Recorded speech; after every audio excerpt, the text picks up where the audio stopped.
kita kurami di luar suku juga gabung di sini. Yang bujangan. Siap.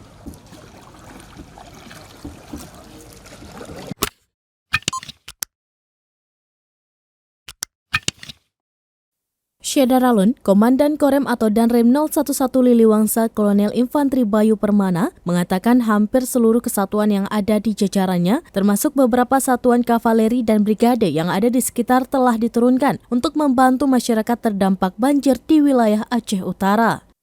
Berawal menggunakan perahu karet LCR, Danrem 011 Liliwangsa Kolonel Infantri Bayu Permana didampingi Dandim 0103 Aceh Utara, Letkol Infantri Hendra Sari Nurhono beserta rombongan ke lokasi untuk mengetahui kondisi banjir yang terjadi. Saat di lokasi banjir, Danrem sangat prihatin melihat kondisi yang dialami masyarakat Aceh Utara pada Jumat 7 Oktober 2022 kemarin. Pihaknya ikut prihatin yang dialami oleh masyarakat dan prajurit TNI beserta keluarganya. Apalagi korban banjir terpaksa harus mengungsi ke tempat yang lebih aman karena rumahnya terendam air banjir. Selain itu, Danrem juga menyerahkan bantuan sembako untuk logistik korban banjir. Ia selaku Komandan Korem hadir untuk mengecek kondisi keluarga prajurit dan kantor-kantor maupun perumahan anggota yang terendam banjir. Selain itu, Danrem berusaha mencari cara untuk merelokasi atau meninggikan kantor Koramilok Sukun, Matangkuli, serta perumahan prajurit agar tidak lagi terendam banjir.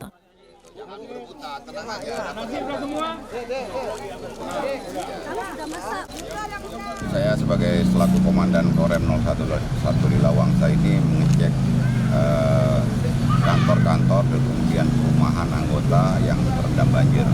Selain itu kita juga membantu masyarakat yang ada di wilayah yang terdampak banjir.